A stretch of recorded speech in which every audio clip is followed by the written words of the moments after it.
sitting on a gold mine. That's what I eventually realized that I was doing here in this e-learning, this information marketplace, to where I could I could eventually, if I could learn the skills, if I could understand the blueprint, I could sell courses, coaching, events, or I could be an affiliate to other people selling information via those models. And over the course of several months, through really digging and I guess mining out this gold, that I actually realized that I was sitting on this gold mine. I was sitting on this business model that could give me the ability to be able to earn income and earn fantastic income and build a real business, modeling some of the companies, some of the marketers, some of the entrepreneurs that had come before me. See, I wasn't the first one, I realized, to actually discover this business model. And by the way, this business model that has stood the test of time for decades. Now, I'm sure you've seen, just like I've seen over the course of the last several years, and this happens all the time, and it's always going to happen. There's a new shiny business model. There's this business model. There's that business model. It seems like, or is pitched as, it's the greatest thing since sliced bread. And then we realize the pros, but also the cons of those business models.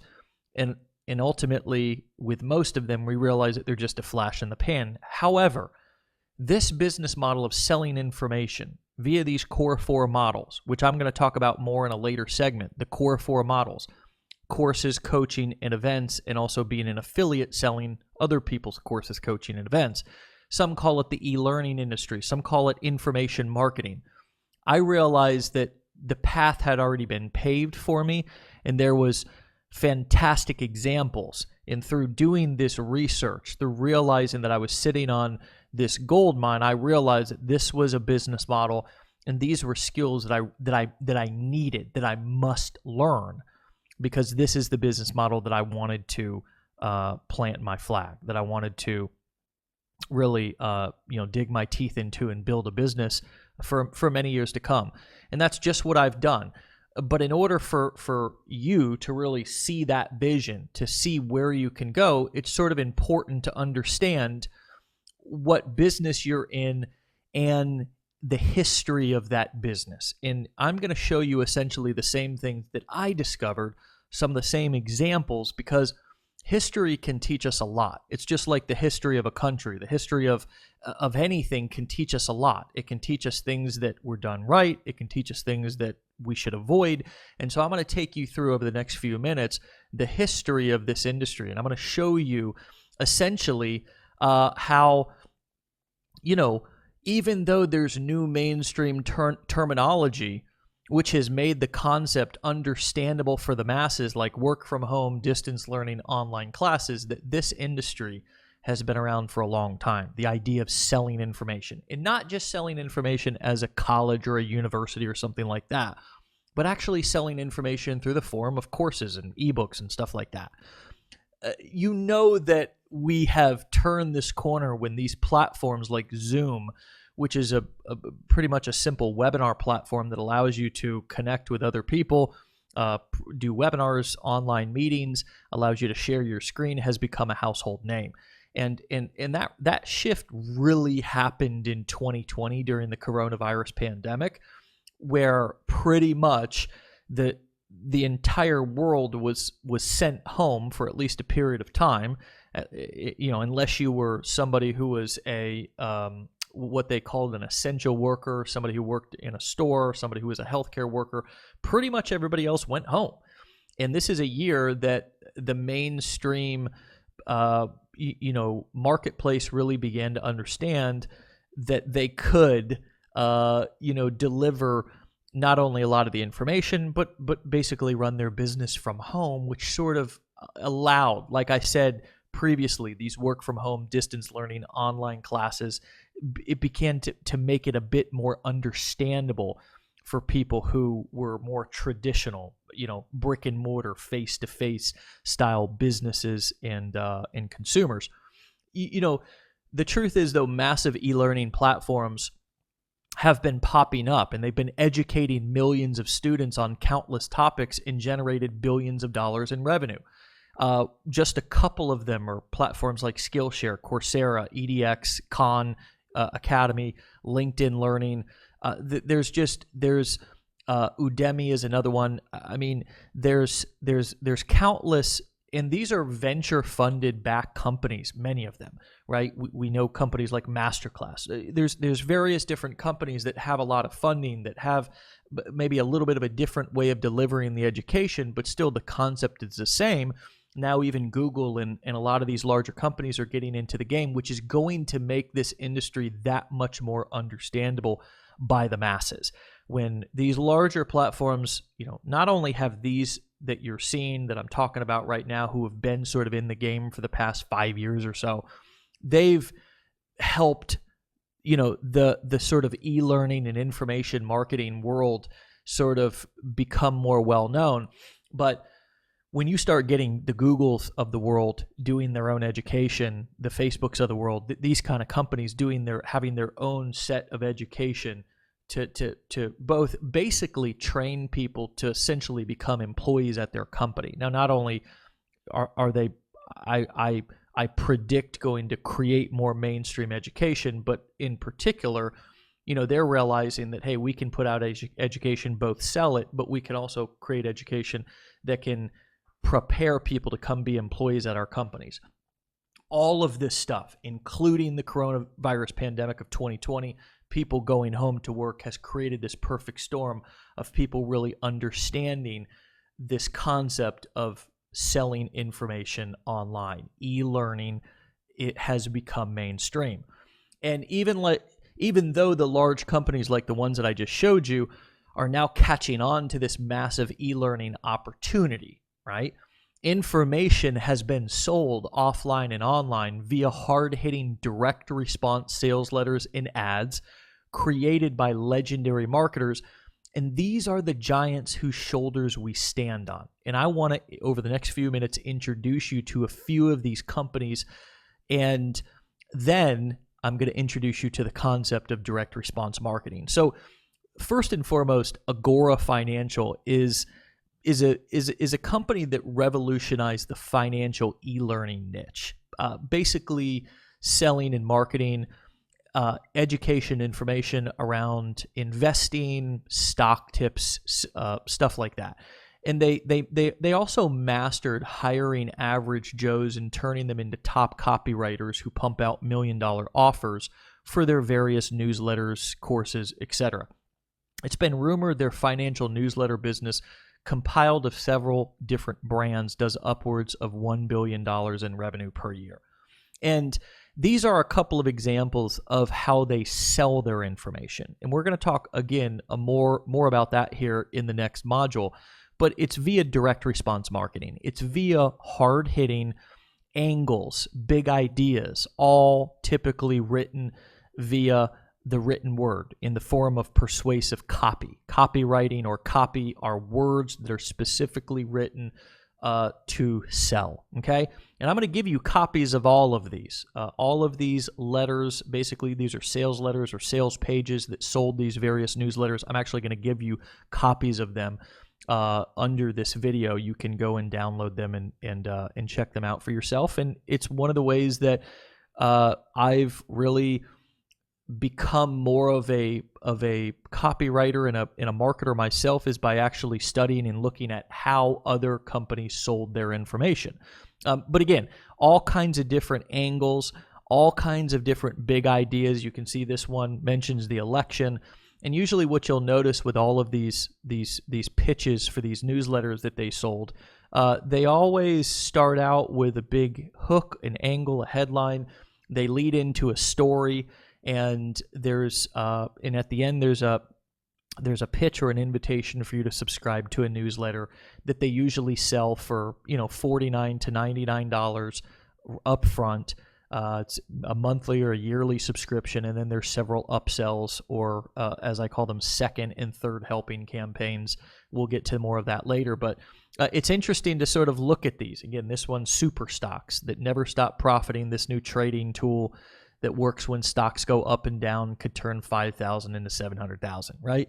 So again, I'm going to give you copies of all of these, but it's sort of important to understand the foundation, the early adopters of both selling information, but also combining it with direct response marketing and copy, which did the selling of these newsletters and courses. Again, another example. We have Bottom Line, formerly known as Boardroom. In Bottom Line Personal, the largest circulation paid consumer newsletter in the U.S., 24 issues went out per year covering health, diet, nutrition, investing, personal finance, and other consumer topics. As of 2019, it's been continuously published for 38 years. So Bottom Line, formerly known as Boardroom, again, another newsletter. In much of the way that they sold these, which you'll see more examples as we continue through this training, much of the ways they used to sell this information was via direct mail. So they didn't, this was before the internet. This was before we could run Facebook ads and Google ads and stuff like that. These are a couple of examples of online sales letters that sold various different newsletters and publications that they sent out, but a lot of it was done via direct mail. Again, we'll have more examples of that later. Next, we've got Eben Pagan. This is a legend in the game. Eben Pagan, who went by the pen name David D'Angelo, first released the ebook Double Your Dating in 2001 after building a loyal following on dating forums. Again, way back, decades ago when forums were a big deal before the Facebooks of the world. With exception of Ross Jeffries, he was the first of his kind to put out valuable information products in the dating niche and quickly positioned himself as the go-to resource. His brand name and pen name were strategically made to be catchy, all starting with a letter D. And he was a defining example of how to write compelling sales letters and make a killing on back-end sales. He sold about 20 higher-priced products. His dating empire reportedly pulled in a good $20 million per year, although he sold it to focus on his business growth products. Again, what he sold business growth products, he also went on to teach marketing, and he even still does that to this day. But this is an example of what his sales page looked like. All copy, all persuasively written, using headlines, lead-ins, stories, bullet points, magical transformations, of people who used his product and got results with, bonuses, risk reversal, guarantees. Here's your guarantee, 30-day refund policies, with strong calls to action at the end to click a button and buy. And again, we're going to continue to learn about direct response marketing, but it's important to sort of understand two things at once here. Number one is how information has been sold for decades and decades. I'm going to show you examples of how it's been sold even previous to, 2 decades ago here in a second. But the second thing to notice is that the style in which, this is sold. There's specific styles that we use. I'll introduce you in the next segment. It's called direct response marketing, and it's specific. It's when somebody lands on a page, there's one thing to do. You either buy or you leave the page. So there's tons of modern day e-learning legends. You see some of them here. My picture right there on the top in the center, you've got Dan Kennedy to the right, Brian Kurtz to the right of him, who was ran Boardroom, now Bottom Line, formerly known as Boardroom. You've got Anik Segal over there to the far right on the top, who's done countless different courses. You've got Grant Cardone, who's sold tons of sales training, built a multi $1 million, rumored to generate as much as $100 million a year, selling sales training, to companies like that have car sales companies and individuals, and has done events and does coaching. Utilizes, if you want to know where a guy like that made his money, it was in courses, coaching, and events. You look at his business model.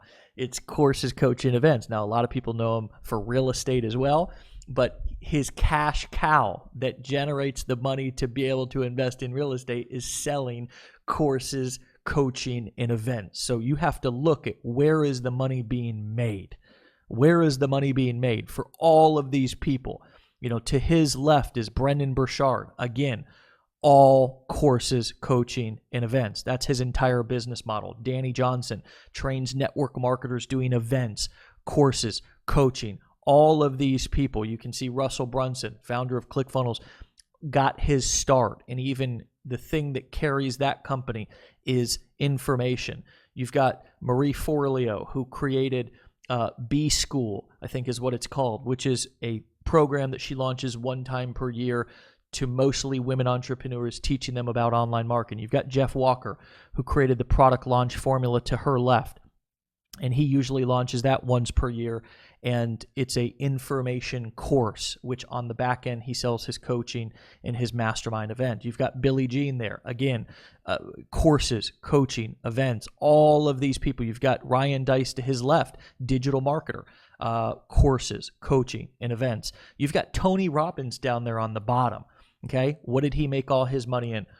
Courses, coaching, and live events. Okay, Frank Kern the same way. You've got Eric Worre in the middle there, who's sold courses, coaching, events, training for network marketers. Tai Lopez, now he's bought Radio Shack. He's bought Pier 1 Imports. But where did he get the money to be able to buy those companies? Courses, coaching, and events, all selling information. You got Jermaine Griggs to his left, who actually has sold some sort of musical training. He's got a business that sells piano lessons or something to people who want to learn how to play that sort of music. And then, of course, you've got Eben Pagan.